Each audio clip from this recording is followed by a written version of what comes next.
Hey there, boys and girls of the YouTube world. Today, the Duff Dog and I are going to see if we can't get this bump side Ford running for the first time in I don't know how many years.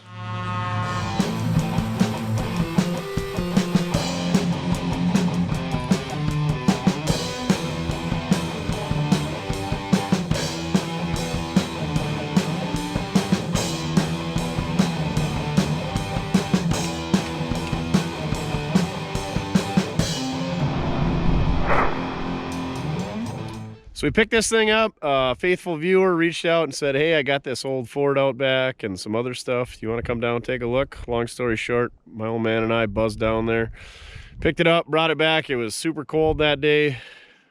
I don't know if we got any footage of it. If we do, we're going to insert it now. Well, I guess we're going to get a 69 F100 now. We got to unload the stuff out of the box.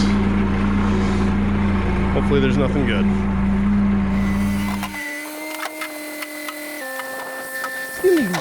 So here we are, we're back home, we got the snow moved. We got Bernie ready to go because it is tropical. There's water coming off the side of this thing. So when the snow gets warm enough, it melts. I believe it's 32 degrees Fahrenheit, but it's not that warm right now. I think the sun's just got a little extra power. I think this is Madeira Maroon. No, that's the GM color. I don't know what color it is. It's maroon. It was pretty common on these things. I think it's a 69. It's a 67 to 69 grill. 67's kind of got some quirky knobs on the dash and on the door handles, but I'm pretty sure he told us it was a 69. Maybe it's a 68. I don't see any marker lights on it, so it's probably a 67. Nope, there is marker lights on the back. Anywho, we're going to hook on it with Bernie. I'm going to clear some snow off it. He hooked us up with some used oil. So we're going to get that inside because we're still burning oil because we went through a lot of gallons last week when it never got above zero. So we're going to get that inside. We got to get it thawed out before we can pump it into our reservoir in the shop. I'm going to clean some snow off of this because it's nice out. And that way we don't have to use our used oil to melt the snow. You get it. Anyway, Duff's going to run around looking for whatever it is. The fecal matter is kind of frozen hard this time of year, so he's probably not going to be rolling in any of that. Aluminum / chrome grill. It's definitely aluminum. You could get them in steel, painted white, I believe. Wimbledon white, is that what they had it as on Ford stuff? I don't know. Chrome grill, also an option. I'm guessing this thing is a custom package for a Sport. Probably a Sport. Oh, it's rusty above the windshield. It's got 2 chicken chasers on the roof. Why only 2? Looks silly. They look silly anyway, but 2 look really silly. Oh, we're getting all our chop suey chops in this morning. You're a lot of help, Duff. A lot of help. I'm gonna watch out for that Duke you just left there for me.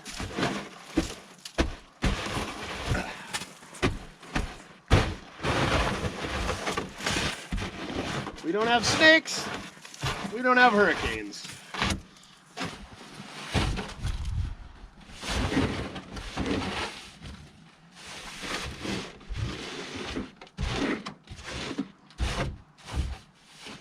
All right, we're slowly but surely getting better at hooking this thing up. Somebody says you got to extend these arms out.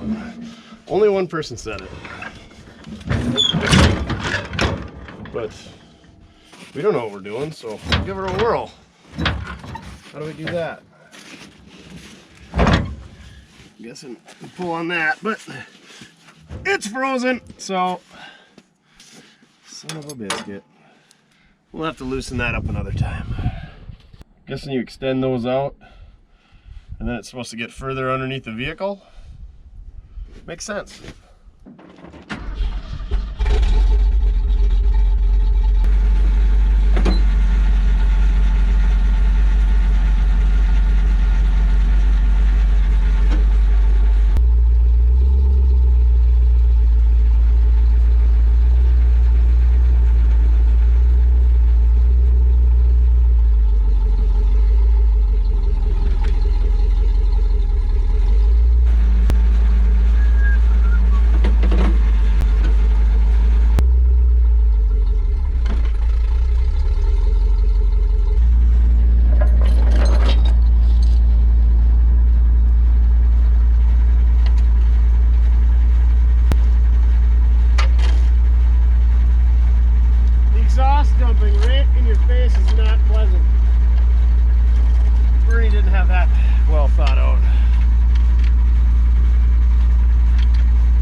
think, Duff?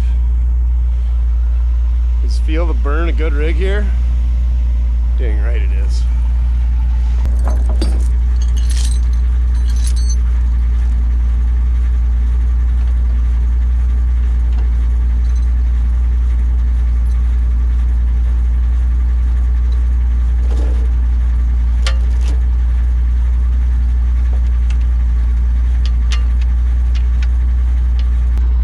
Somebody said you're supposed to go across and hook the chain to the other chain. I don't know that at that point it really matters, but we should just stop talking about hooking up tow trucks because I'm gonna do it wrong and there's a million ways to do it. Going up.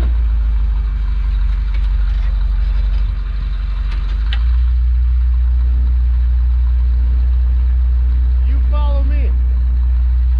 Hopefully it's not in gear.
All right, I'm gonna bump the back of it with the skid steer, or pull on this with the skid steer, or do something with the skid steer. So a few people have commented that if you have a snatch block, which I do not have readily available, you hook the snatch block to the back of the truck, you take one of these cables off, run it through the snatch block, hook it up to the I-beam on this pickup, and then you block the back tires on Bernie, and then you pull it out. But I don't have a snatch block readily available, but I do have a skid steer, so we're gonna do that. Aren't we, Duff? Work smarter, not harder. That's the problem with these tow trucks. It's a lot of work. I mean, it beats shoveling though, right? Still way better than a tow rolla. Got all the snow moved. Got a little tension on it with the skid steer back there. You wanna drive the skid steer or Bernie? No thumbs? Okay, well, I'm gonna just try to drive out with Bernie then, I guess.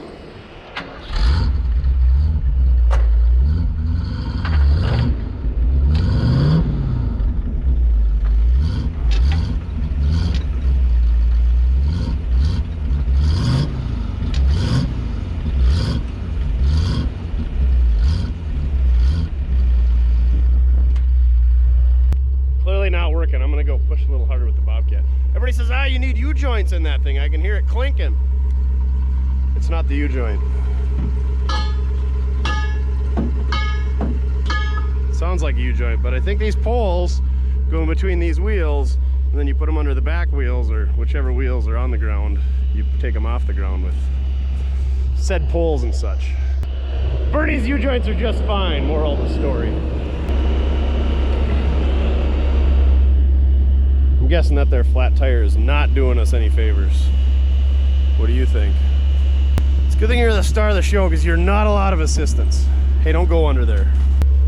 Goon?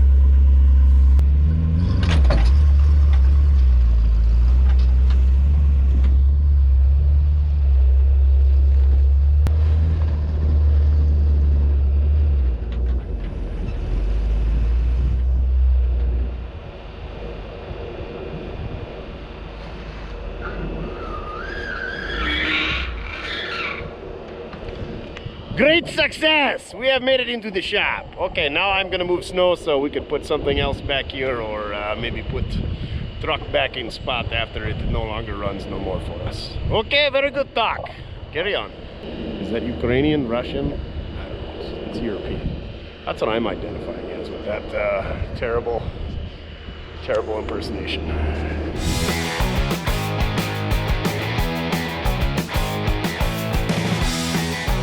You ready to give him a tour of the old bump side, Duff? So like I said, I'm pretty sure this is a 69 based on what the previous owner told me. Did not get a title with this thing. That Bronco wheel and tire is off our Bronco. It had these white spokes on it, which I think we put a couple on the 76 Ford F100 that we did.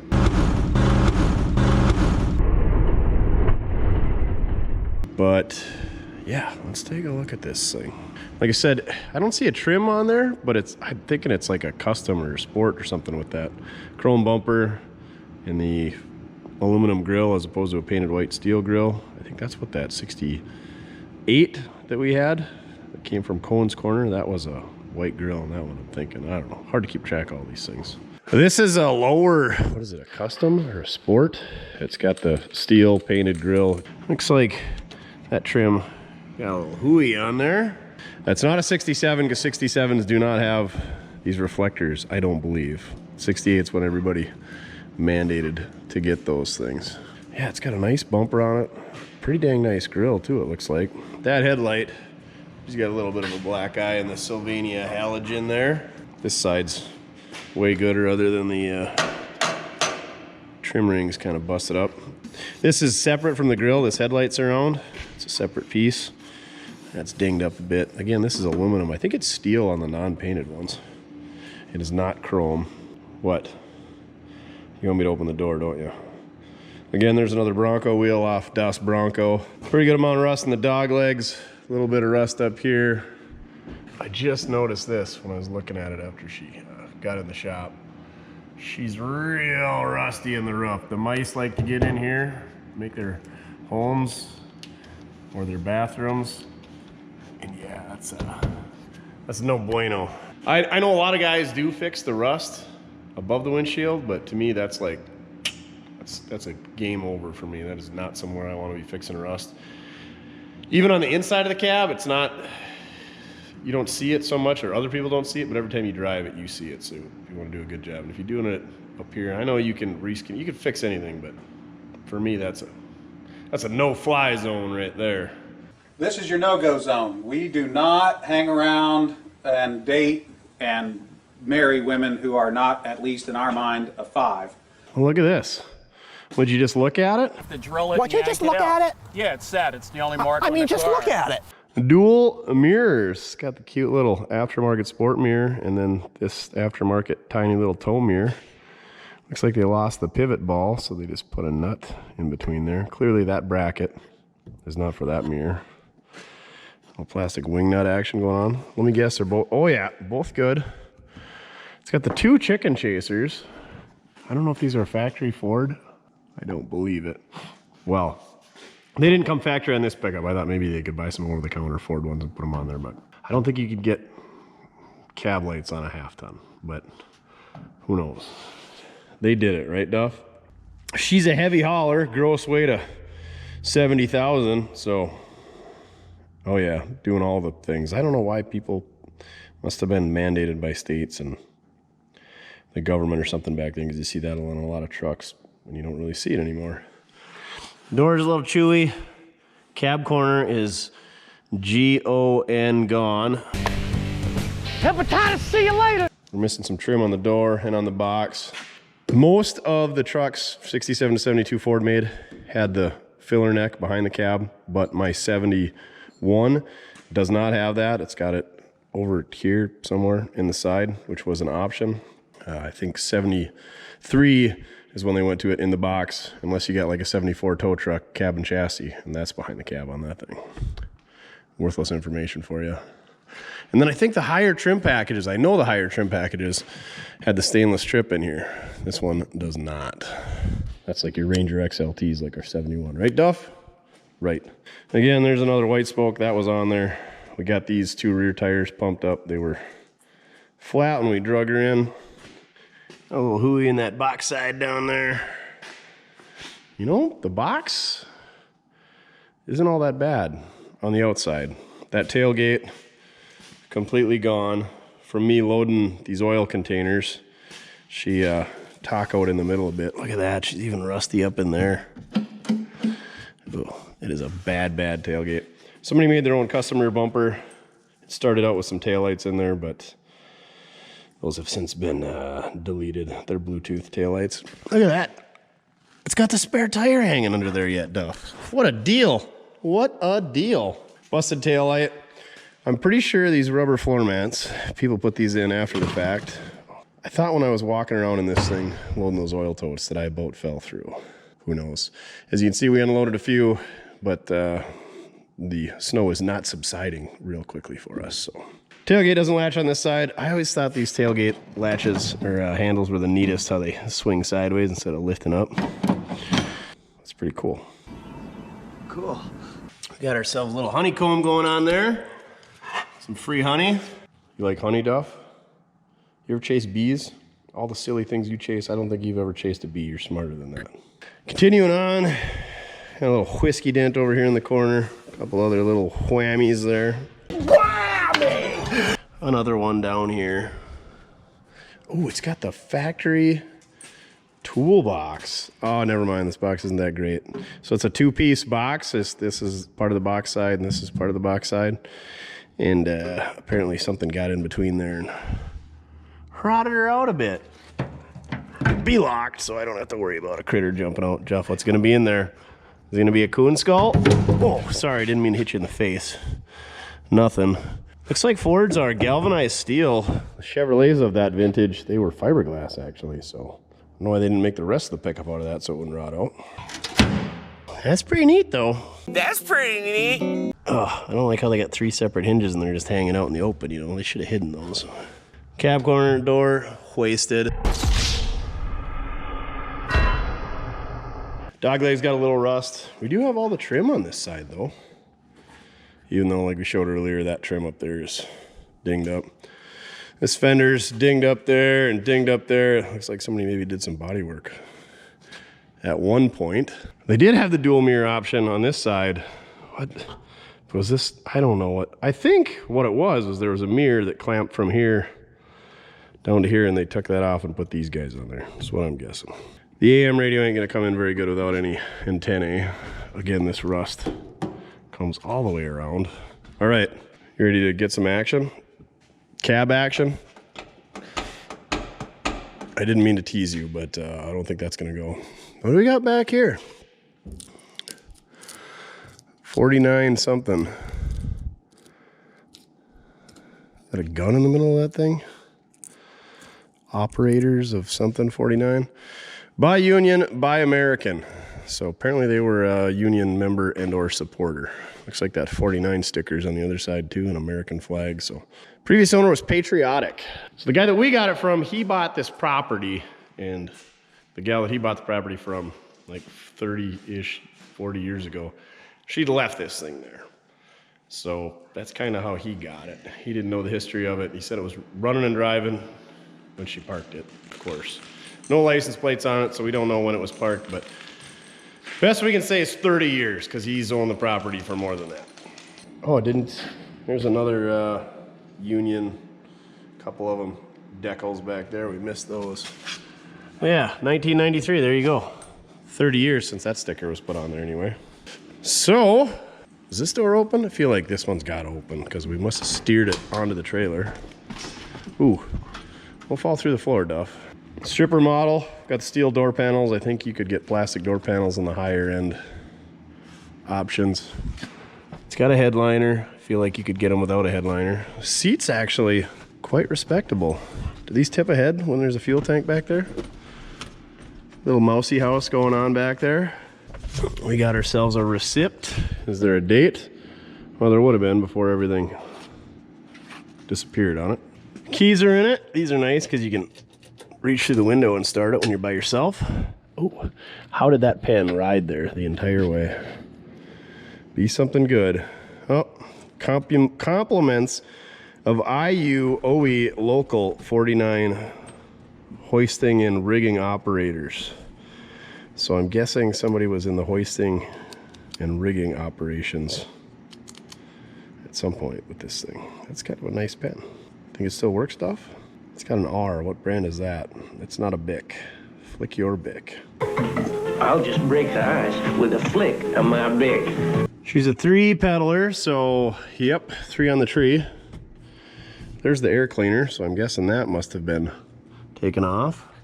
They were a fan of cat loaders. What's the calendar? That'll help us out. Motley, Minnesota. Mr. Cal's? Mr. Callis? 2002. So we were off a bit. Let's say that she's been off the road for 21 years.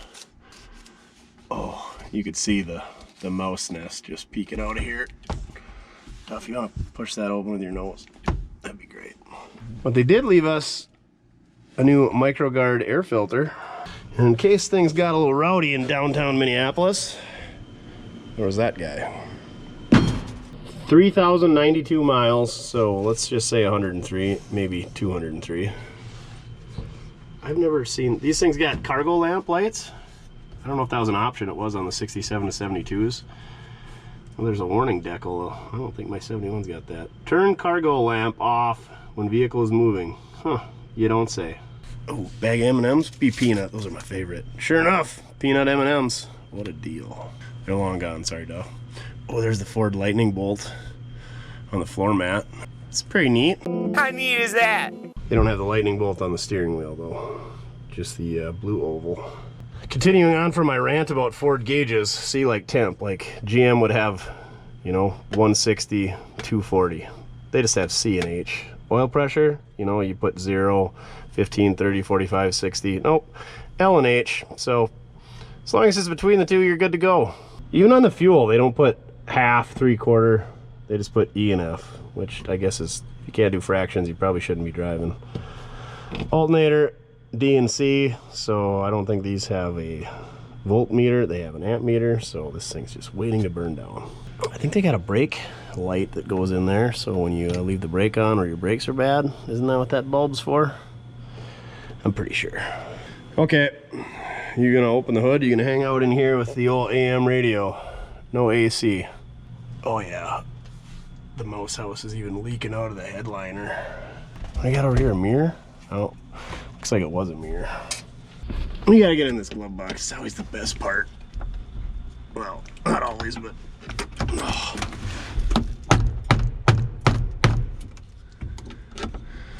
All the mouse whiz maybe seized her up. Oh yeah. Mm-hmm.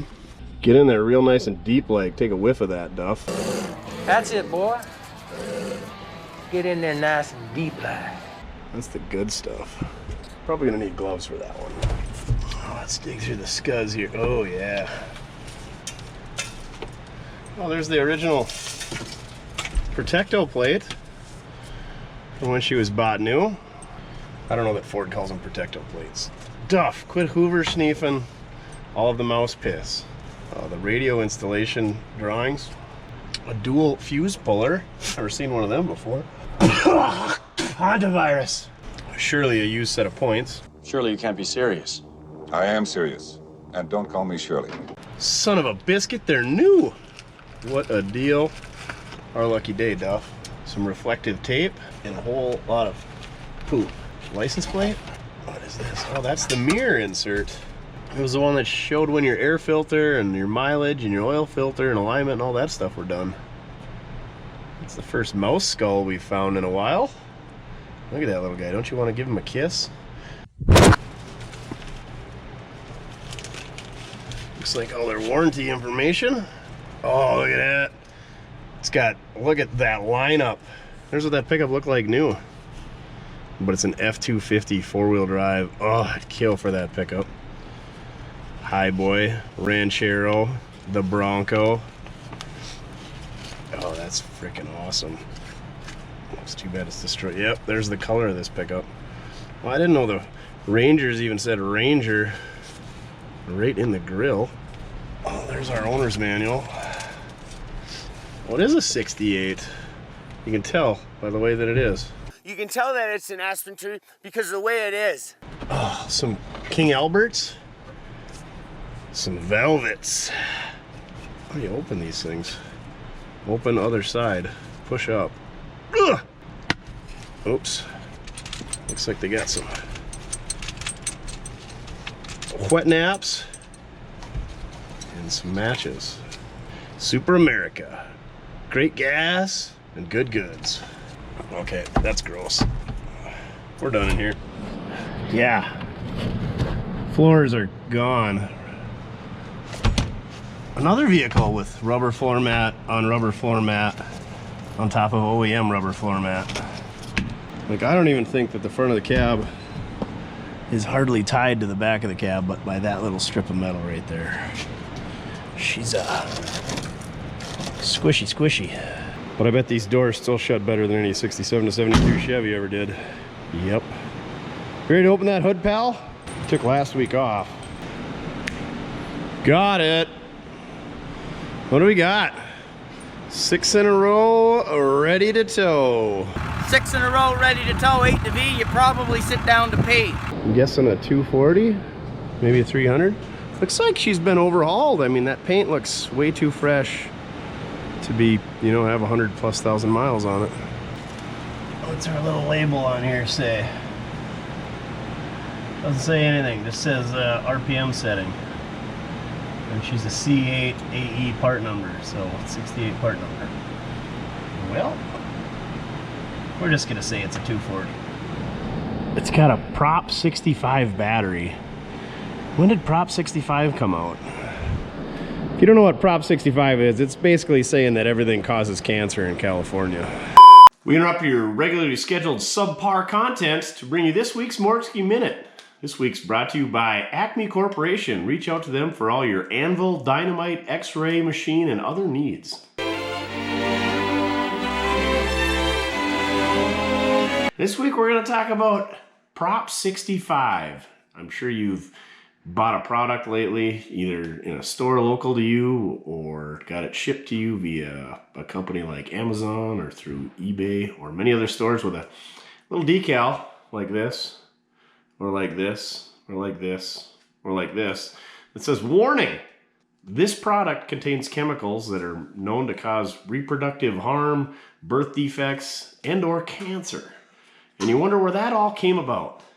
I didn't really know myself. I just opened the package, threw the label away, or peeled the sticker off, or I just stare at the sticker in my telehandler every day wondering how this machine is going to cause cancer or reproductive harm or birth defects. So this all started in none other than California. That's right. California gets their shout out this week in 1986 by the Safe Drinking Water and Toxic Enforcement Act. Yeah, that's what it started out as. So I get that. That's for your drinking water. They didn't want local companies dumping chemicals into the rivers and into the ocean and draining them into the ground, so they got into your drinking water. Seems pretty logical, right? Well, it kind of snowballed from there. So it started with about 235 chemicals back in 1986. Currently, it's north of 900 chemicals. There's a list. Do a Google if you want to go find them all. I'm not gonna list all 900 of these chemicals, nor could I. That would probably be a good Mortske Minute, me trying to pick 20 of them and trying to read those out loud, because there's a lot of letters and X's and Y's and Z's and S's and F's and all the letters. But anyway, that's how it kind of started out as, and now it's basically because of e-commerce, which is companies such as companies in Podunk, North Dakota, shipping products to California. Now these companies have to put that label on pretty much everything, because that product, they don't know when they package that can of soup or that DVD player or that alternator or that jug of oil, it's going to end up in California. So they have to put that on there. And that might be that the oil is in the jug is going to cause reproductive harm, or that the packaging that's said DVD player is in might cause cancer or birth defects. So it pretty much is all encompassing of anything that is shipped anymore. So that's why you see it so often, because like I said, there's 900 chemicals in there. And the big thing that all these companies do it is because it is up to a $2,500 fine per day that these companies could get fined if they get audited or get checked or however all that works. So guess what's happening? Lawyers are just raking it in. So since 2000, this is according to the Los Angeles Times, so it's got to be the truth. It's in California.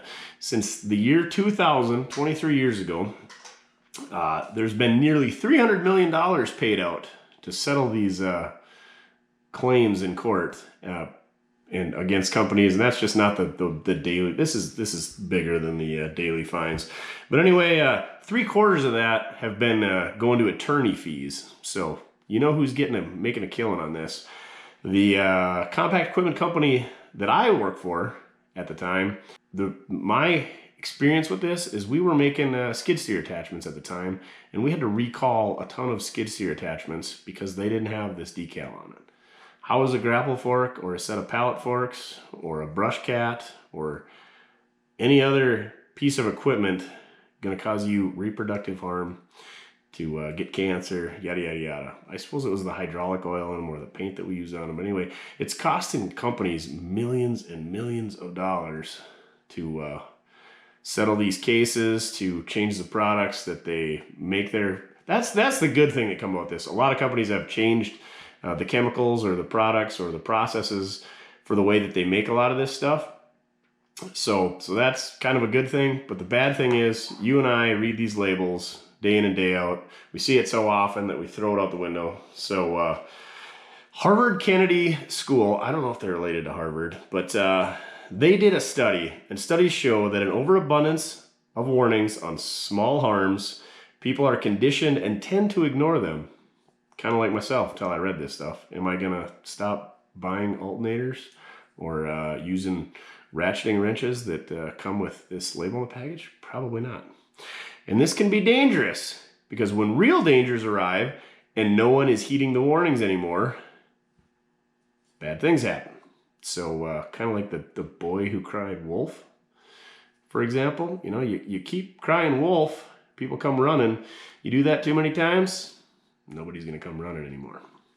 So I don't want to get political on here. I just kind of wanted to give you guys a background and maybe just a little bit of insight on what I saw. So the other example that I have is the company that I was working for at the time. They had parts at all the dealers. And when a dealer in any state needed a part that they did not have, they could go onto our system and check and see which dealers in the surrounding or any area had that part available. If that dealer was willing to release said part to them, they could purchase it from them. So it was great. Kept the customer on the road. Dealer looked good. Dealer made a little bit of money. This dealer made a little bit of money. Shipping company made a little bit of money. Corporate company made a little bit of money. Everybody wins. But since this Prop 65 came into act in 2018, that's when these labels, August of 2018, were required. We could no longer do that process anymore because if dealer Joe Sixpack in Tennessee had a part that was sitting on their shelf since pre-August of 2018, it might not have that label. And if they were to ship it to a dealer in California, that dealer got audited, boom, $2,500 fine. And who's that $2,500 fine go to? It goes and gets split between the dealer and the corporate. So that whole process got eliminated. Yeah, I know. Why wouldn't we just make it so that the other 49 states could share these parts within them? No, I guess apparently they didn't want to do that because they wanted to treat everybody fairly. But anyway, that system is now defunct because of Prop 65. So the other thing is these labels give no information as to what chemical is present or how high the level of exposure is and how dangerous the chemical is. So the same label that's going to be on a diesel engine is the same label that you're going to get on a can of Folgers coffee. Because that's one thing that releases one of the chemicals that's on here is the roasting of coffee. So yeah, your coffee has to have a Prop 65 label because of the process that coffee is made. Your worthless information for the day.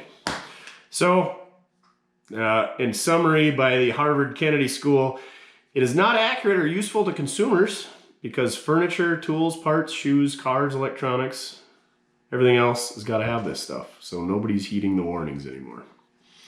And that's pretty much all I have to say about that. That's all I have to say about that. One other note, you might say, why does this Prop 65 fall on California and not the Environmental Protection Agency or the Food and Drug Administration. Well, they have set safe levels for all these chemicals, but California has went infinite times above them. And so that one of these chemicals, for example, is California you have to have that label when there's 1/1000th of what the level that the EPA and FDA has deemed to be unhealthy or bad for your reproductive system, yada, yada, yada. So, moral of the story is, California, you guys went above and beyond, caused a headache for a lot of corporations. But, I mean, to be honest, there is some good that should come of this. You know, a lot of these chemicals that probably are bad for you, hopefully are not being used, or at least there's labels out there. The problem is there's a ton of these labels and nobody's probably heeding the advice. So there you have it. I don't like to get political here. I just kind of dipped my toes in it. Sorry, California. I know you California watchers, this is not your fault, most likely. But I just wanted to give you a little information on the Prop 65. Let's be honest, it was a slow week around here for ideas. This Ford just didn't give us a whole lot of opportunities. There you have it, this week's Mortske Minute. Now back to your regularly scheduled shenanigans. Did the Mortske Minute bore you to death? Yeah, it happens. There's probably a lot of people sleeping in their recliners right now. Yeah, don't drink the battery acid. Comment down below the craziest thing that you've ever seen a Prop 65 decal on. I've seen Prop 65 decals on hardware. Like, how is a bolt and a washer gonna give you cancer? Thanks a lot for that, California.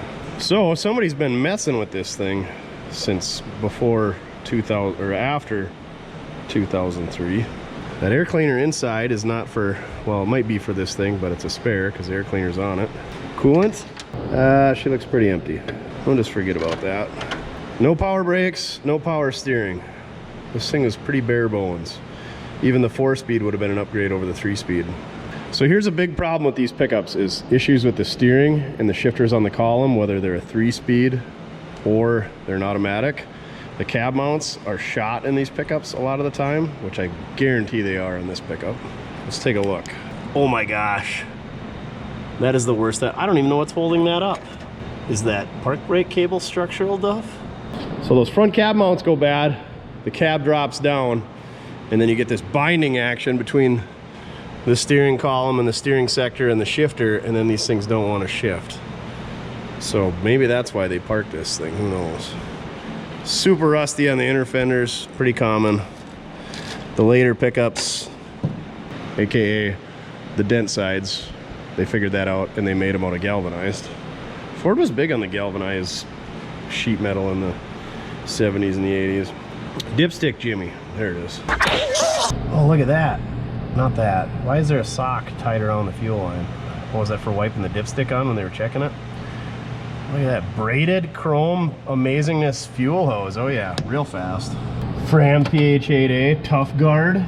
Well, it's full of fuel, so that's a plus. But does it turn over? Oh yeah. Easy peasy lemon squeezy. And it's definitely in gear. Let's take her out of gear. That'll help it roll better too, I bet, when we're pulling her around with the tow truck. Why don't we check that? Now, I bet she spins. It doesn't squeeze back up. Oh yeah. Belts are a little loose, but it's got 2 belts. Nothing but the highest performance on the old 240 here. 2 belts just on the alternator and the water pump. I do like the Ford canister style fuel filters because, you know, you can fit more crap in there. And yeah, you just can't beat a 6-cylinder. Everything's easy to get at. Well, I guess let's rip into this thing. Let's do the usual. Let's unhook the fuel line so we don't pull up any bad gas. Let's get that battery out of there, a new battery in. Let's get that air cleaner off and see if the carburetor linkage moves, does carburetor things. And then we'll test for spark and all that. No, we're not gonna pull the spark plugs and oil up cylinders because I don't know why we don't. It takes time and we're lazy, we're hacks. Whatever you gotta tell yourself.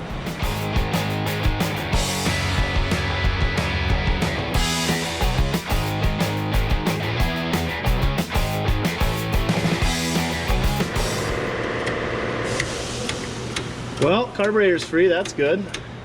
Look what I just discovered over here.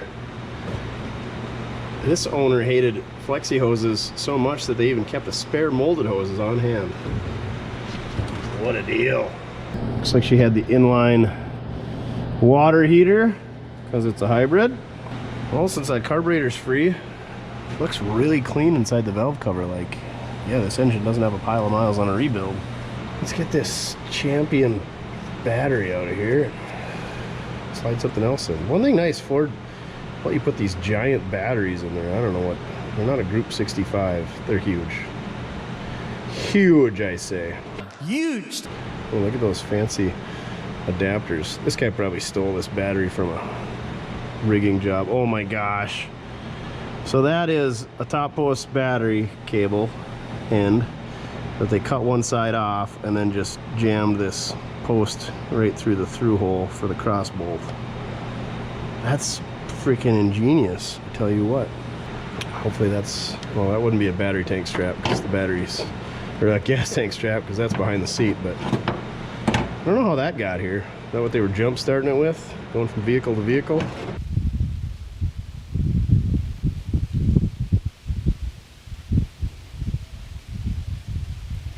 Why isn't this thing starting? Oh my gosh! Ah!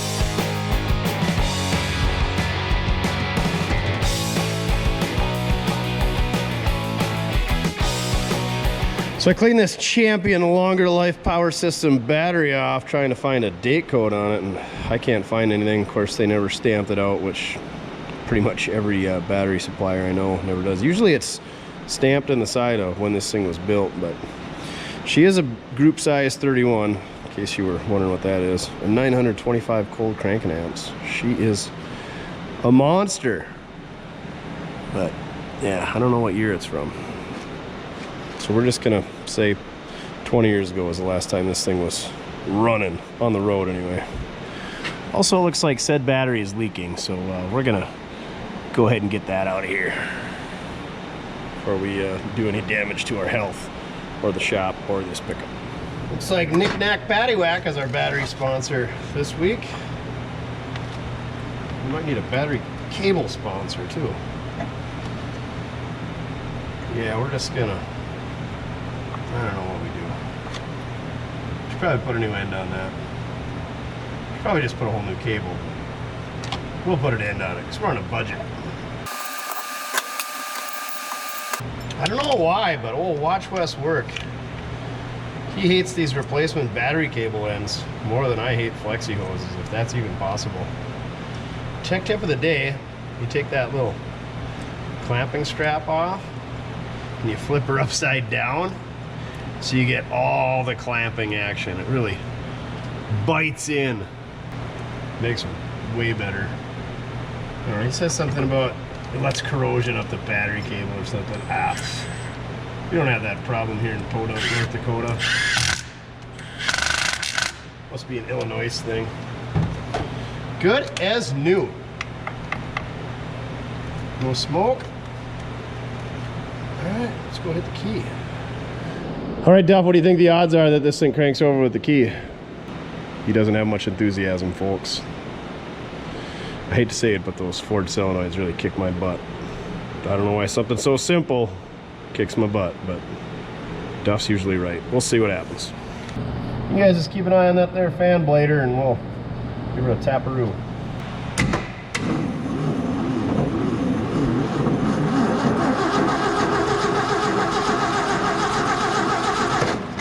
It's a little slow to start out with.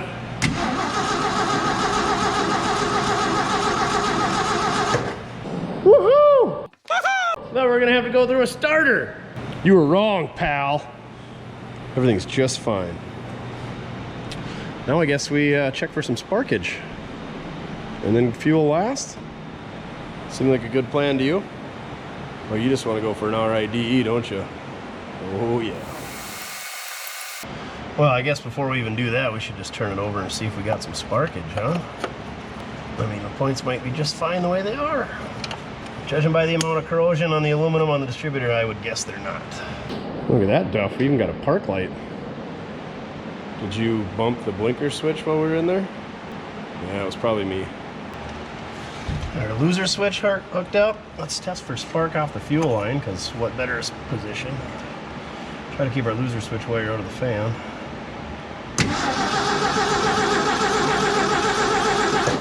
Oh, we gotta have the key on, dum-dum. No! Good idea. Bad news was the key is already on. Guess we'll have to give the points the old Mortske flick. Oh yeah, these ones are real crusty. There's a lot of Hoover schneef on them points, and that is not where you want the Hoover schneef to be. Key is on, so we might get some spark going on in here. On a positive note, there was a new set of points in the glove box, so we could always use those. I'd rather save them for a rainy day though. Come here, coil wire. Oh, we lost our boot. We better put that boot back on there. We're gonna get electrocuted. Cheese and rice. By the power of Grayskull. Ow! Yep, it's got spark. Let's do it again. Ah! I don't know why it's shocking me. Son of a biscuit. And I know as much as you guys like seeing me get electrocuted, it's not that fun on my end. Where did Das Boot go? It's no shoe! It's just boot! Okay, coil condom going back on. Let's see what we get.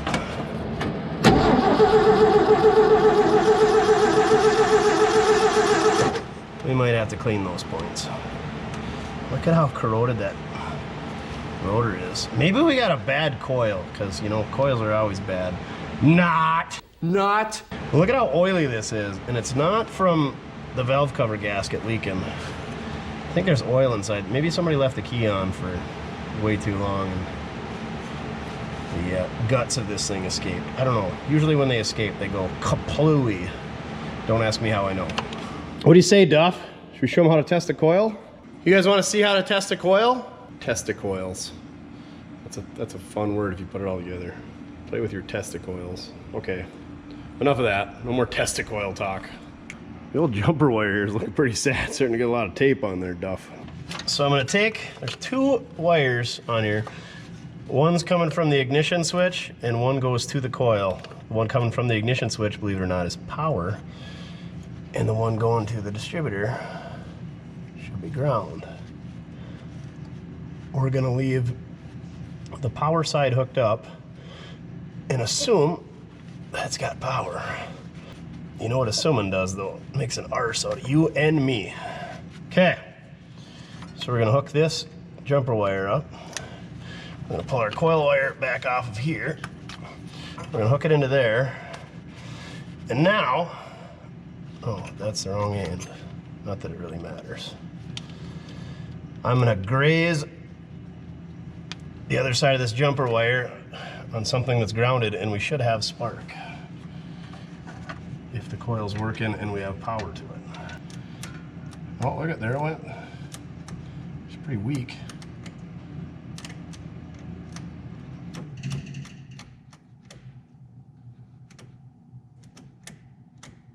You can barely see it.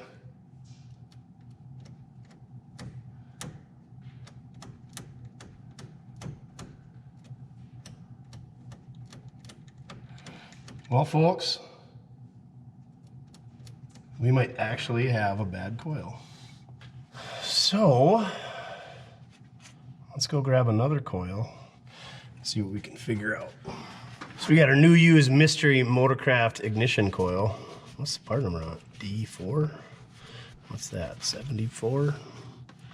Anywho, we're gonna take our coil wire, put on there, and we're gonna hook this guy to the ground side, and the side says DEC, whatever that means. And then we hook our ignition wire with a resistor in line into the positive side. Now that we got our wires hooked up to our new used coil, I'm just gonna take this guy here and graze it across that negative cable. See if we got any spark action going on. You guys watch. I feel like I need some lineman's gloves for doing this so you don't get electrocuted again. Ready?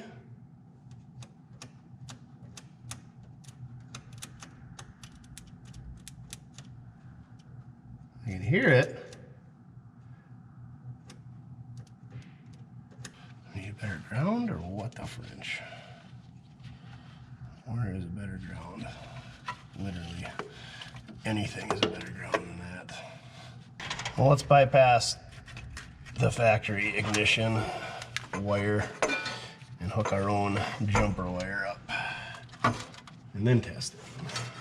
Through the process of illumination, we figured out that there was no lightning coming out of that coil. So the only thing left was the coil wire. So I put a coil wire on it and it's still not any better. Maybe I got another bad coil. I highly doubt it. Anyway, we're just gonna hook this jumper wire up to that coil, this coil wire on there, and we're gonna just wing it because I think all that oil that was on that coil wire was causing it, but maybe not. I don't know. Maybe we got a bad coil. To be continued. So this is going on there. That one says positive. So we're on that wire over here to there. And the wire from the distributor to there. Why did that just let a bunch of smoke out? Interesting. Very interesting. So now we got a jumper wire going from the battery for ignition, and we're using our points to control our negative side. Let's see what happens when we crank it over.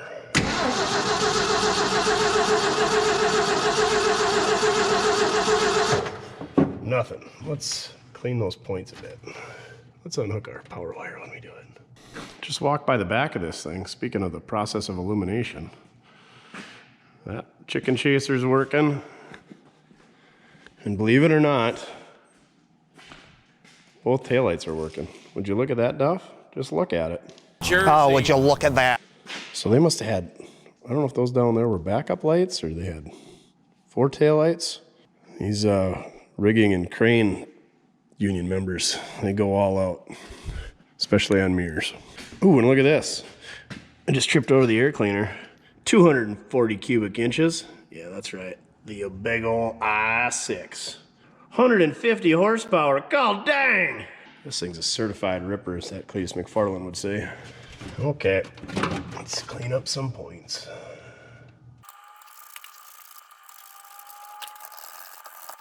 Now we hook our coil wire back up. Crank it over and see what happens.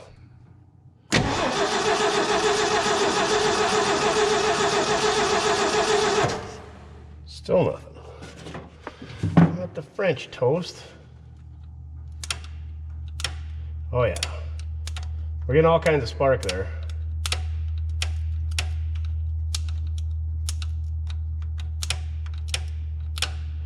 Well, we didn't do the Mortske flick after we cleaned the points. I bet that's what it is. Now they're gonna work. Look at that! The good old Mortske flick. 60% of the time it works every time. 60% of the time, it works every time. That doesn't make sense. Except for that time.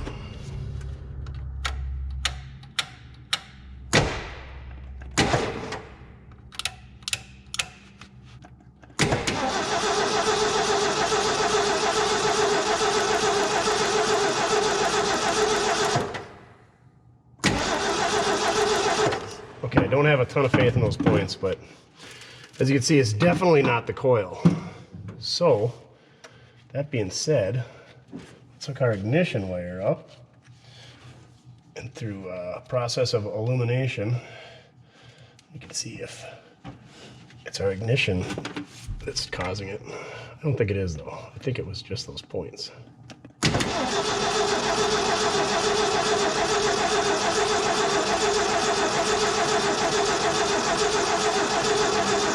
We still have spark. It's not nearly as hot though, because there's a ballast resistor either built into the wire. I think that's how Ford does it, or else there's a ballast resistor somewhere on the firewall, but I don't see it. That's what Mopar likes to do.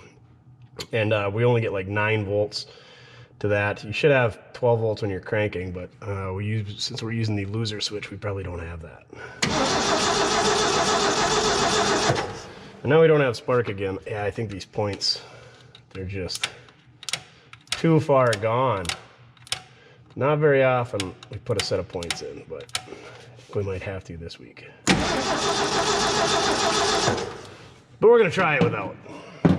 Because, you know, why waste a good set of points on this steaming turd? All right, go back to your home distributor cap. That's your home! Are you too good for your home? Answer me! And so we can shut it off, we're gonna go back to our jumper wire. That way we can turn this thing off if we need to. Let's hook up our jumper wire. Tickle the old hot sauce. Man, that carburetor sure is corroded. Minnesota things. Did I tell you this thing came from Minnesota? It did. Slingshot engaged. Slingshot engaged. She wants it, Duff.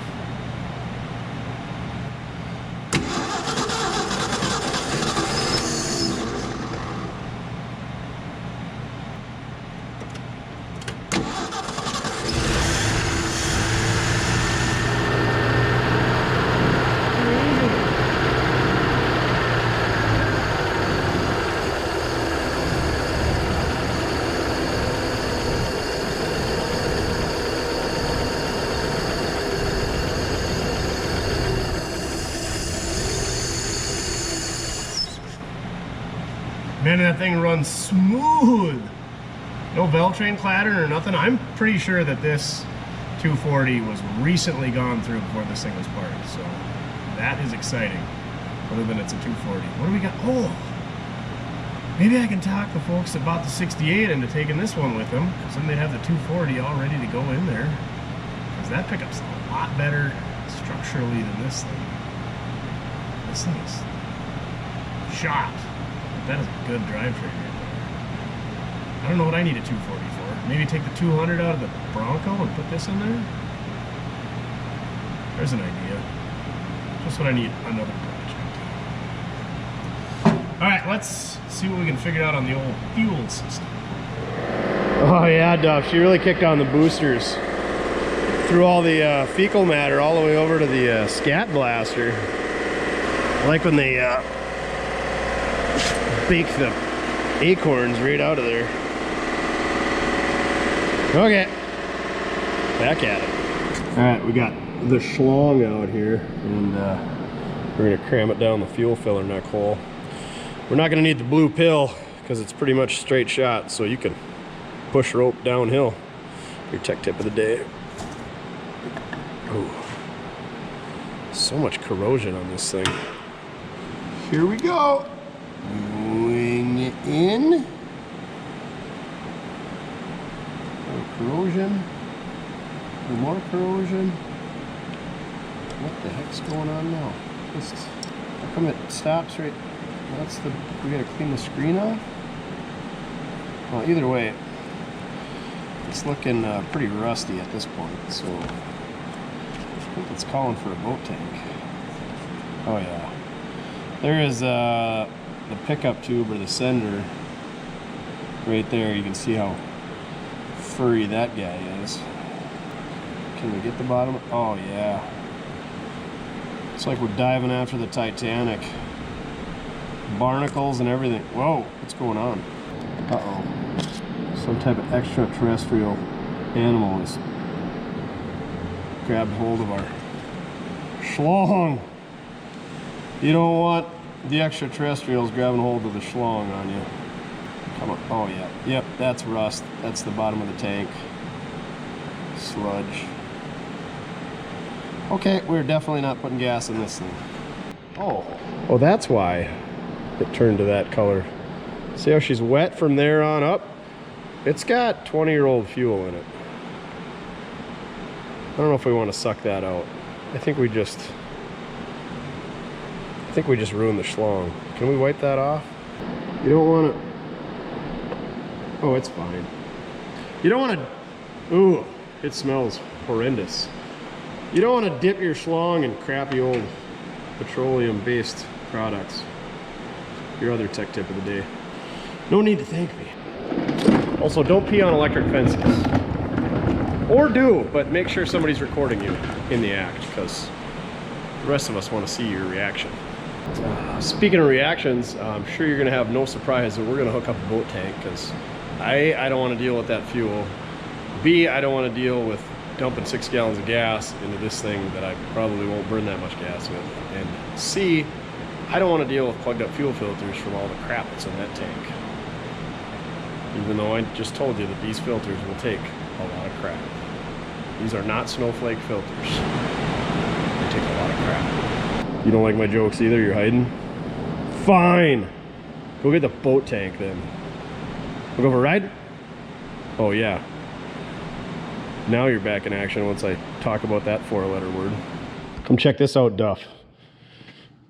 Ford perfected the inner fender so you can put a boat tank right in it. We got ourselves a Wyoming hold down strap on there. She's ready to rock. Let's hook up the pump and see if all the fuel pump does is push fuel right out of the carburetor.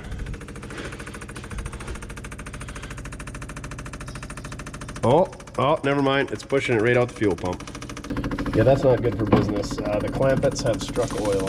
Mr. Clampett, that swamp of yours is full of oil. I could have told you that. Turn off. Oh boy. Oh, come on. Oh. I really need to wire up an on-off switch on that thing. So, I'm wondering if the fuel pump is fine and we just put too much pressure to it. Yeah, probably not. But anyway, let's start it up and see if it picks up fuel on its own runner for a little bit. I'm guessing we're just gonna have to bypass fuel pump and go electric. And then move on up to the carburetor. See what happens. Because I'm sure that's gonna be in perfect shape as well. Well, we know we should have the fuel pump primed by now anyway. Here goes nothing. Slingshot engage.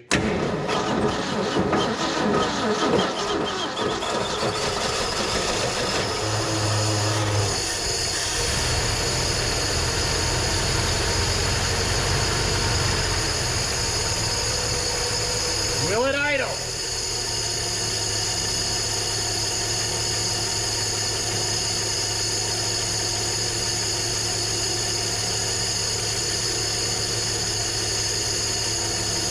I guess I should have been watching this the whole time. I think that fuel pump's wasted. Maybe it's just the gasket on the filter. Either way, Greta is not going to be happy. How dare you! Maybe that's why they had that piece of a gym sock there, was to, you know, catch all that fuel. But, you know, on the positive side of things, that fuel pump is definitely pumping. I guess we ain't out nothing. I'll see if I can... Oh, yeah, there we go. Oh, yeah, there's supposed to be a gasket there. I wonder if I got one of them laying around. We'll try that first. Oh, yeah. She's brittle. And this is why we replace all the rubber seals in the engine and brake hoses and wheel cylinder seals and radiator hoses and belts, because rubber breaks down after time. You don't want to use an old rubber. Always make sure. That's why rubbers have expiration dates on them. So check the one in your wallet. I didn't find a replacement O-ring, but I found a whole replacement canister that's got the seal on it. So let's see if we can't make that work. You know you want to. There we go. Now, we should be able to test it, just turning on our electric pump. Here goes nothing.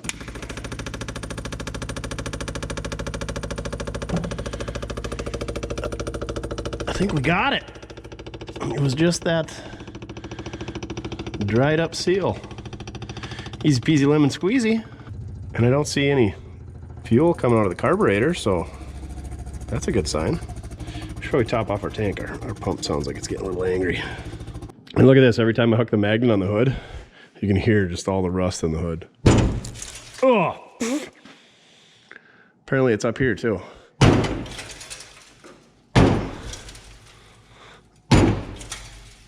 Yeah, this is one of the 10 rustiest vehicles we've ever worked on, don't you think, Duff? He's like, I'm gonna hide underneath the cart here because it is not safe. Also, we unhooked the battery switch on the brake pedal because the battery seems like it's going dead. And those were not the taillights that were on, those were the brake lights because the pedal is just flopping. So I'm sure that master cylinder is empty and we're not gonna have brakes. So, perfect. I swear every time we use this thing, we fill it up. Somebody's stealing our boat tank gas. Don't be a wank, fill your tank. Hey, old car guy, he got his YouTube channel back up and running, so go check him out if you're into Panther platform, Crown Vic, Grand Marquis stuff, and whatever else he's got going on. He does have a square body. And one of them rich Corinthian leather Mopars. Yes, even rich Corinthian leather. The Cordoba.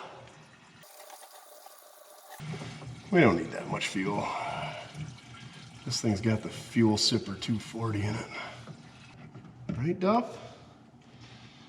Right.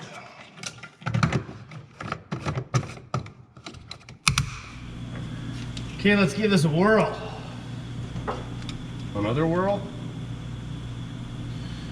Whirled peas. You ever remember those bumper stickers? Where instead of world peace, it was world peas, you know?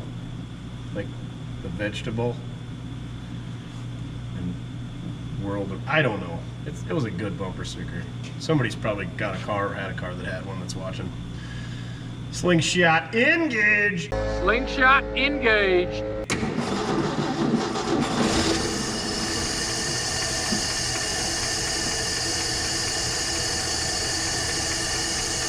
Just wants to live. You gotta love a buzz and a half dozen. Is our alternator charging? Probably not, because the key's not on.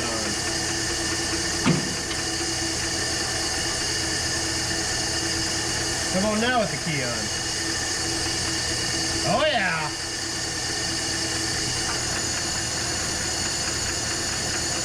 Give her a little coolant.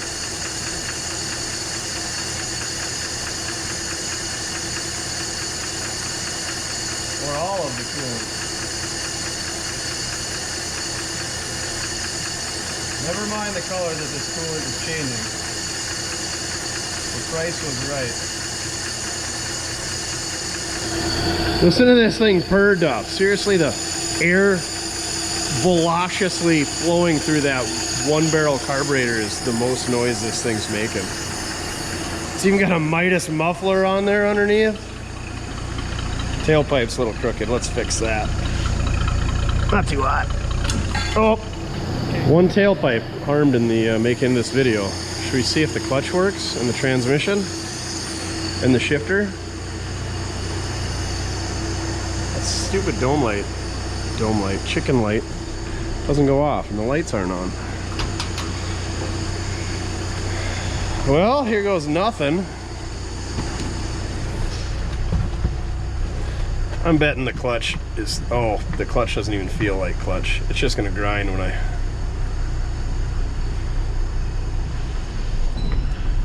Hey! What are you running from?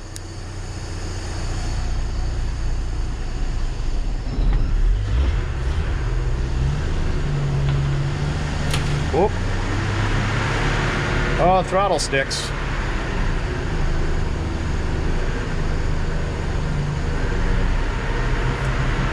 Yep, gotta fix that.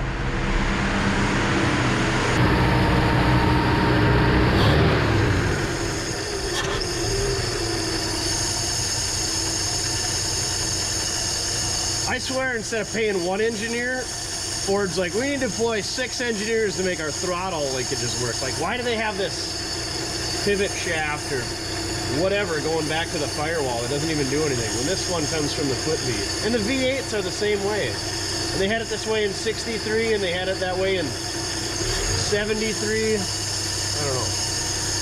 Way to overcomplicate things, Ford. I get it on a 6-cylinder, it's kind of difficult.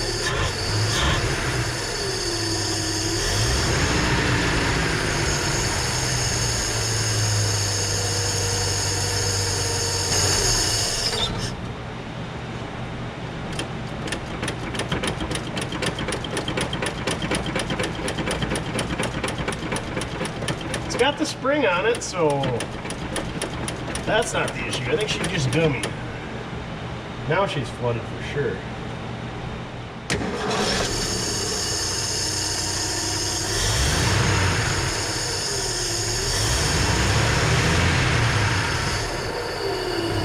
Much better.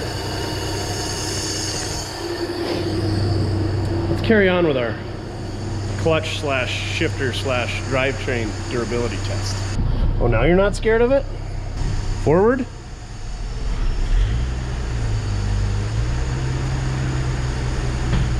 Reverse. Brakes are dragging a little bit, but that's to be expected. Speaking of brakes, yeah, something's broken down there. I don't think we need those where we're going.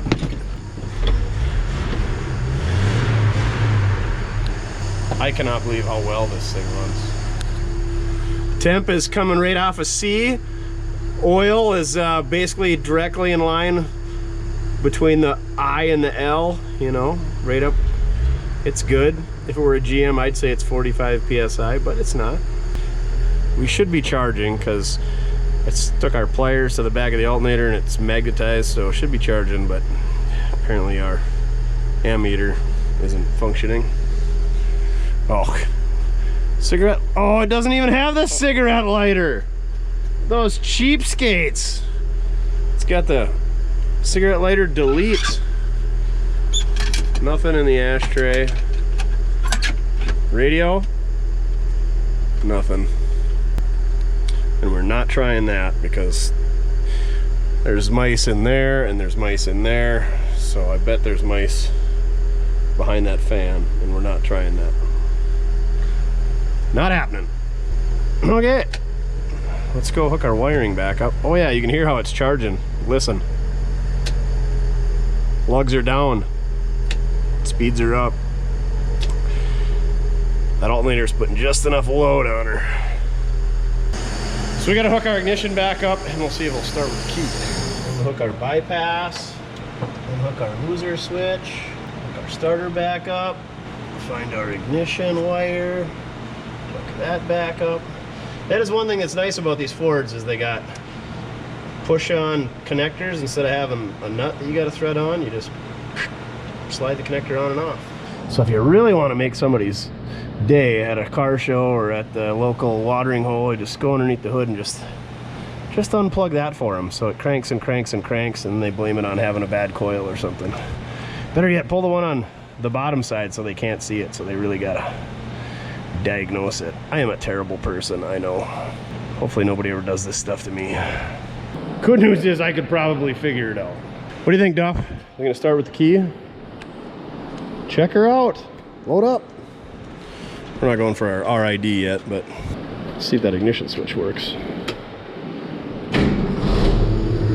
Oh, this thing is so good.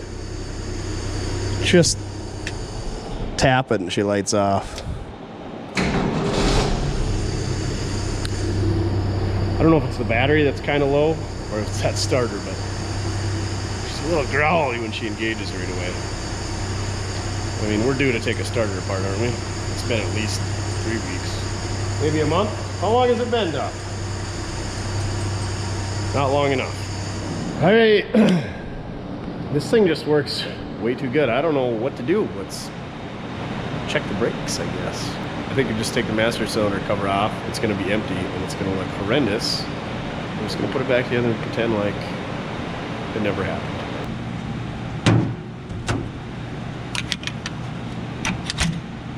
What's behind door number 3? Oh, yeah.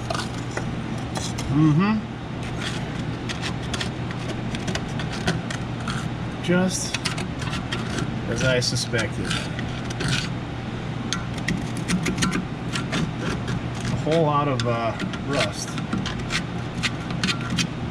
Another amazing thing that Ford did was having these odd-sized brake lines. Like, don't just put the regular 3/8, 24, 16, or whatever threaded ends on them. You know, let's make them some goofy sizes. So you got to use adapters, or you got to buy special ends on your brake lines instead of using the ones the parts store came with. Okay, sorry, rant over. Don't want to offend any Ford folks. At least it's the dual reservoir type. Was that 67 first year was mandatory, I believe, instead of the fruit jar from 66 on down. Now I know we should probably have brakes in this thing, but A, we have a manual, and B, we're not leaving the yard, and C, it's gonna need a lot of work to get brakes in this thing, and D, or C and a half, or C.5, this thing does not mean a lot to me, so I'm not gonna put $300 worth of brakes and a whole day's worth of messing around in something that I have zero desire to drive on the road, because the cab mounts are shot, and it's Ford. It's got a 9-inch and it's got a 240, and it's got a nice front bumper and a grill, and probably some other awesome stuff.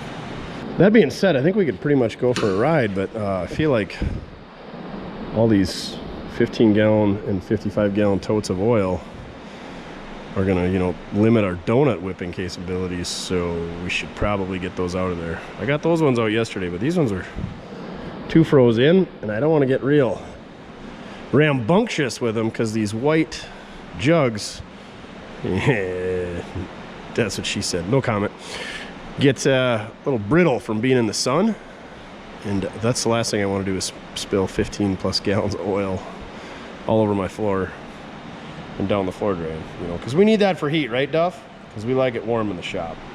So I suppose we could get the pressure washer and melt all this snow and ice. What fun would that be, though?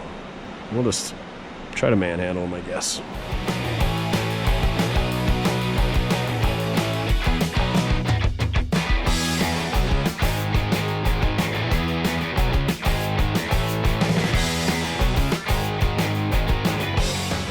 I suppose a little brute force will get this door to open. Duff doesn't like these style of door handles anyway, because you got no thumbs. Is it just locked? I didn't even check that, Duff.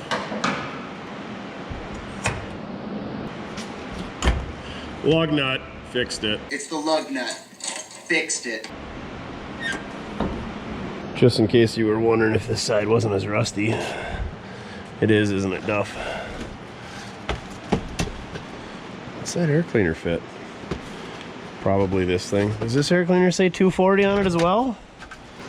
It does not, but it has a striking resemblance to the one that's on here. Ooh, some Teflon tape? What a deal. It's even the wide stuff. Yeah, she's squishy squish, Duff. The soggy bottom boys. Well, we got Griswold here, just smoking up the shop. Go check out the video on the second channel. Getting this thing revived. Oh, still need to pump up that tire. Well, let's see if we can get that shuffled over there and not die, huh, Duff? I put it underneath the tailgate so it doesn't collapse it, taco it any more than it already was. Brilliant! Brilliant!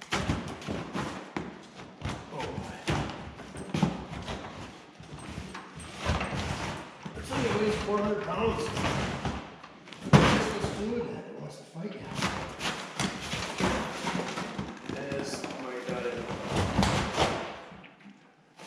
Tie those forks together for me, Duff.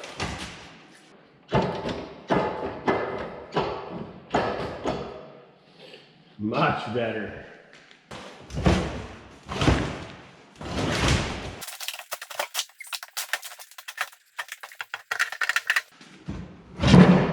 Oof. Nobody died. Yay!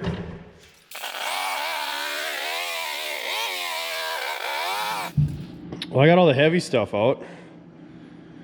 You wanna get those 3 truck tires out of there for me? Yeah. I can see you're real busy right now. I was gotta go outside anyway, so we'll just drive this out there. Put them where they need to go. So I was looking through this 1968 catalog for this thing. Catalog? I don't know. But it's got the pickup with full wheel covers. Well, it's that color. Ranger XLT.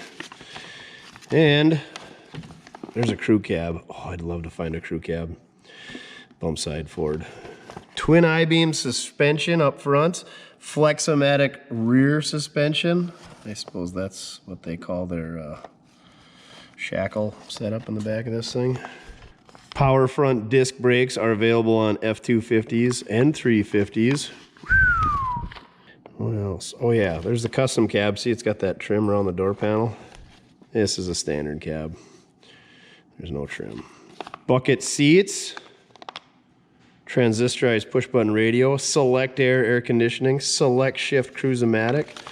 Power brakes and power steering. Gives you your dimensions for your fleet side and step side beds.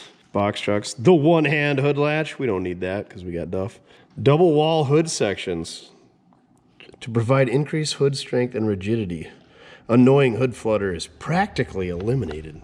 Double wall box. That was a big thing in the day. Oh, look at this guy. Got the gold mine camper. He's just sitting there smoking his pipe, watching his family, hating his life, wishing he could be at home, watching the game. Did they really need that giant watermelon for two little kids and you and the old lady? Oh, remember those old folding chairs? Were weaved all together, aluminum frames. What a time to be alive. Oh, there's the F350 with the legit camper special on the back. What else we got here? Oh, the engines. 360, the 300 Big Six, 6,000 mile lubrication maintenance schedule. Oh yeah, that's right. I'm sure these guys followed it, unlike the other 68 we had. Pretty much everything was 4-inch bore for the 6s and 4.05 for the 360s and 390s. The only thing difference between a 300 and a 240 is the stroke goes from 3.18 inches to 3.98. And then on the 360, it goes from 3.5 inches to 3.78. A whopping 255 horsepower and 376 foot-pounds of torque on your 390, and everything went down from there. You only got 15 extra horsepower at the 306, but you went from 234 horse torques to 294. Oh yeah, 300 foot-pounds of torque, which was just 30 less than the 360. What a time to be alive. Well, there's your tailoring options. Power disc brakes, power steering, transmissions, tinted glass, dual electric horns. Oh yeah. Western type outside mirrors. Well, this does have the toolbox, but that's only on 8-footers and style side. The 25-gallon frame-mounted steel tank and stone shield. That's a pretty rare option. Heavy-duty shock absorbers. Bucket seats. That's got to be uber rare. Standard colors. Rangoon red. I'm betting that's what this is. Pebble beige, raven black, meadowlark yellow, something green, lunar green, skyview blue, harbor blue, Wimbledon white, chrome yellow, and pier white. Rangoon red is what we got. And then the regular two-tone paint option. This thing would look good, Rangoon red with a Wimbledon white top. Hard to go wrong with a Wimbledon white. Lunar green's a good choice as well. And then you got chrome yellow, which is kind of like a school bus. I'm more of a meadowlark yellow myself fan. All right, let's go for a test drive, I guess. Duff's having a snack. He doesn't want to get hungry on our ride. I'll set up some cameras and we'll do this. I'm going to close the old tailgate, and we got a droopy diaper down there. We should probably address the old spare tire situation so that thing don't come zinging out, rolling across the yard and smash into a nice Nomad station wagon that doesn't exist. Or does it?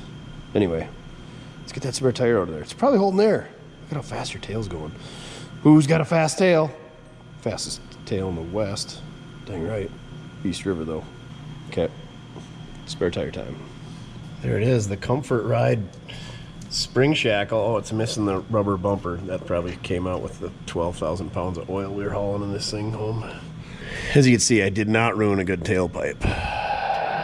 Story of my life. Anyway, looks like this is just held in by hopes and dreams. Ooh. And we gained a new Wyoming battery hold down. What a deal! Oh, it's a Firestone. Is it holding air? Definitely isn't holding there. It's been a few days since she's been down. Oh, that's like the rustiest rim I've ever seen that would maybe hold air. We should probably put a tube in it and run it, huh, Duff? I'm pretty sure he just nodded yes. Sweet. What a score. It's even the same color. Ragoon Maroon. What is it? Ragoon Red? Ragoony Macaroni? All right, I guess we better take it for a drive. I'm actually kind of excited for the test drive. I'm a little disappointed in this video. Like, this thing just cleaned up the points, and yeah, here we are. I don't know what to tell you. Some of these things just want to live, even if they are Fords that hate me. I don't hate them, they just hate me. 6-cylinders usually like me, except for that last one. Okay, let's do this.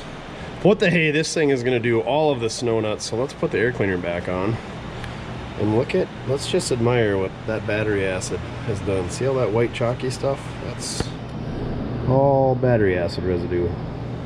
Not good. I don't know how many batteries we've pulled out of these vehicles, how many revivals we've done in the last 2-3 years, but I've never seen a battery that's just leaking everywhere like that. I think what happened was it froze and cracked.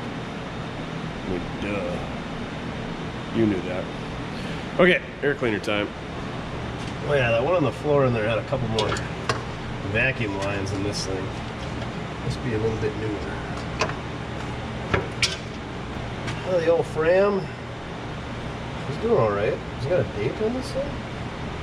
Nope. It's a 303 part number though.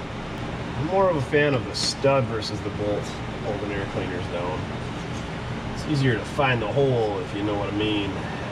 Yeah, that's what she said. Oh yeah, there you go. Good as new.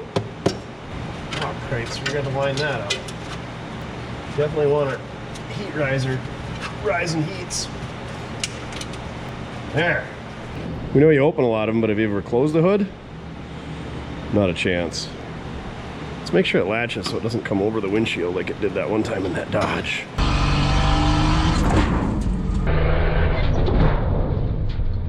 And that's the hood. Well, if this isn't a debacle, I surely don't know what is.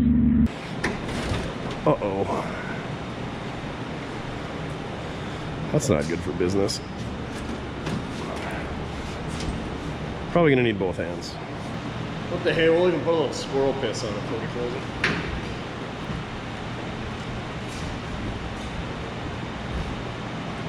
What does it mean? Oh, it's not having a boat tank in it, is it? Dang it. Fixed it. That ain't coming. Oh yeah, let's see if this thing starts.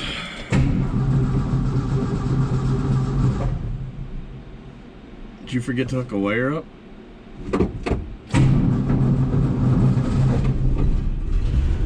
There we go. Ooh. That mirror vibrates quite a bit. I can see why they needed two, because this mirror is just for looks unless you lean way out the door. And I know you like riding with your head out the window, but it's kind of frowned upon for humans to do it. Did you know that Florida's trying to pass a law where dogs can't hang their head out the window? Of all the stuff that Florida does and lets slide, dogs hanging out the window is where they draw the line. All right, here we go. Oh, steering's a little tight. Imagine that with the way the cab mount is. I can't see out the back window, Duff, because you didn't take those truck tires out of here.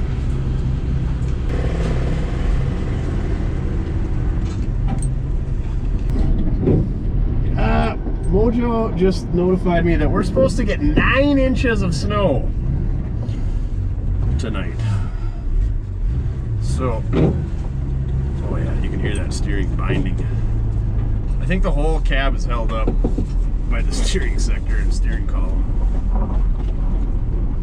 So yeah, 9 inches of snow, Duff. What do you think about that? I think this thing should run better. Here, let me put that visor up out of your way. Got a couple squeaks and some rattles. I like the black dash with the white headliner. It's a nice contrast. I don't think the speedo is working. Give a little clutch kick. Oh yeah, speedo's working. Whoa, air cleaner lid sliding into my feet. Let's get her spun around the other way, see if we can get that right wheel spinning and, you know, get some sweet donut action in. Oh yeah. She came right around. Is it a two-wheel peel, Duff? Let me look. Oh my gosh. I think it is. We don't have anything, if we can find that, get on that piece of gravel over there. It is kind of common for 6-cylinder stuff to have limited slip. So usually when you're going forward, it's the right-hand side tire that spins, from what I know. That one's on ice, and yeah, that one's spinning. This one's on gravel, not spinning, so. Wah, wah, wah.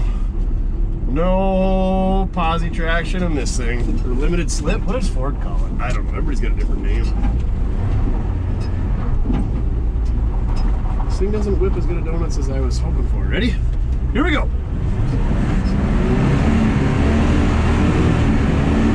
It's so quiet. Isn't it, Duff?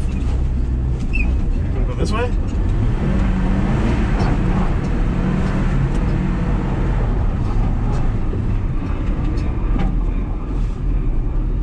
Making a funny noise now. Better check that out. Hopefully it's not the battery laying on top of the alternator or something. That would not be good. Battery and the fuel tank, whoa, almost slipped on the ice, are definitely both right where they need to be. But our carburetor is definitely pumping some excess fuel out. And the bad news is, the exhaust manifold is right underneath it, so that's where all that fuel is running to. But I mean, that's not going to start on fire. That's a lot of rust in that hood still. So that's not going to stop us. Let's continue on. Duff, you want to whip some more donuts? Or are you, well, see you later. Oh, big gulps, huh? All right. Well, see you later. I guess the old F100 is not Duff approved. He's had a thing for the pheasants that have been moving into the yard this winter. I feel bad for them, but Duff has no mercy, so he's gonna go harass them. I'm gonna keep harassing the drivetrain on this Ford. Oh, this thing is so rusty. It's like they put some gray primer over it just to, I don't know, stop it, stop the bleeding. It definitely didn't stop it. Oh boy, yeah. I mean, this thing's nice. Almost as nice as that one. All right, let's see if it starts again. Guess we'll power down the old Duff cam since he's back there chasing critters. Look how good these doors shut though. Ford had that figured out. Will it run again? Of course it will. It's definitely flooded though. Maybe not.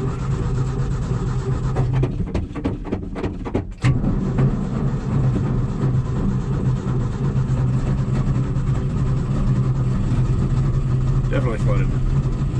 Just hold her to the woods. It'll come out of it. Be strong, little starter.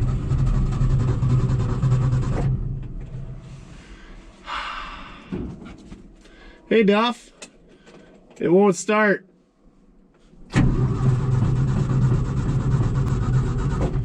How come that carburetor works so good? Until it didn't.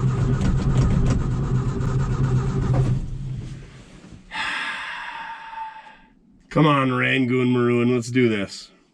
I wasn't even that hard on you.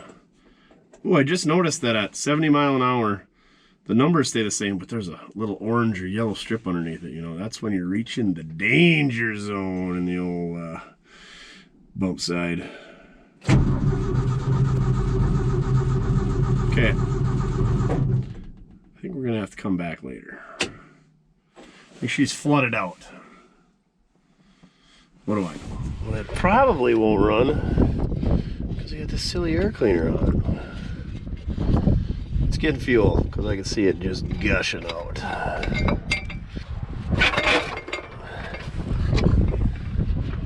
Well, that's why that crowbar was in there.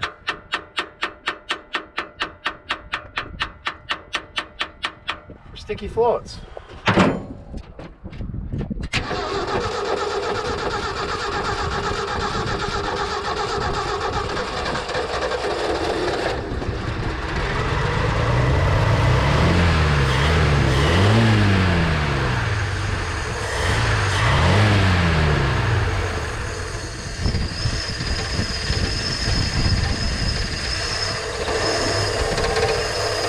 Guessing those high-speed donuts float decided to stick, or needle and seat, what have you, but we fixed it. And that's why the crowbar, tire iron, whatever was sitting on the floor. So this was a known issue by the previous driver. But yes, you should probably go through that carburetor. You ready to go on some more shenanigans? Go chase those local ruffians. Now that it's running, Duff wanted to come back and go for a rip, so here we go.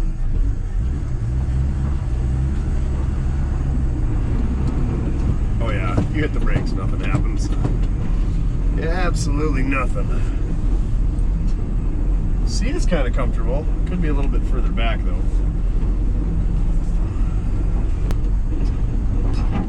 The noise that we heard that I stopped for is continues to make noise, so whatever.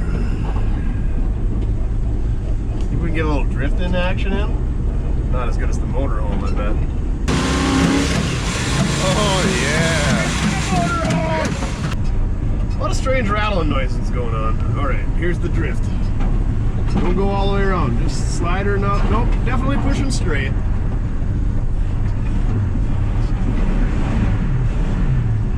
Oh, there's the building. Don't hit that. Yeah, this thing between the brakes and the steering is not safe for the road. So if you're thinking about buying this thing to put on the road, you got some work ahead of you, along with acquiring a title. But that will be the easy part. What just fell from the headliner? Nothing? Are you drooling with excitement on me? Alright, clutch kick time. Lean into it, Duff.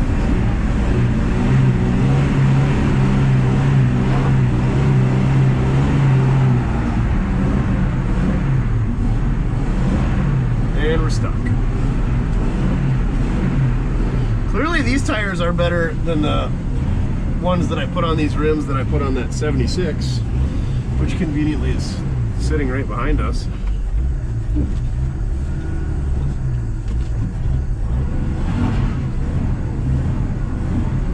Oh yeah. If this thing was if this thing was a posi, we definitely would not be stuck in this situation. There you have it, folks. Duff Dog and I got this 1968 Ford F100 in Rangoon red running for the first time in 20 years. The old 6-cylinder, the carb needs some work. It probably needs an ignition tune-up, but it don't smoke. It runs smooth. Duff says, I don't approve of it, so this one's going down the road. Much like that one. Someone needs to buy that red F250 too. So thank you very much for watching. Appreciate it. Check out our other videos. Hopefully this storm doesn't get too nasty, because I am sick of winter. If you got a car where it's nice and warm that we can come by and revive and drive back here, hit us up with an email, mortskerepair@gmail.com. Same email address to hit us up if you want to own this thing. Price and availability in the description. Check out the link in the description for merchandise, you know, because we need that for sandwich money and warm clothing. These mechanics gloves, they're not real good in this weather. All right, on to the next one. Remember, doesn't matter how you get it done, as long as you're having fun. Bump sides, they're fun. What a crazy dog.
You would have to right next to the pickup that I'm gonna do a walk around on, and then run away.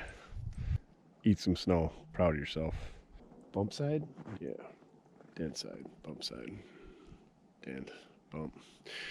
Hey there, boys and girls of the YouTube world. Today the Duff Dog and I see if we can't get this. Slow yourself down. Hey there, boys and girls of the YouTube world. Today the Duff Dog and I are gonna see if we can't get this dent side Ford. Dent bump. Bump side. Hey there, boys and girls of the YouTube world. Today the Duff Dog and I are going to see if we can't get this dent side Ford running. Bump. It's a bump side. Bump. Dent. Hey there, boys and girls of the YouTube world. Today the Duff Dog and I are going to see if we can't get this dent side bump side. Hey there, boys and girls of the YouTube world. Today the... Hey there, boys and girls of the YouTube world. Today... Hey there, boys and girls of the YouTube world. Today the bump... Why can't I talk today?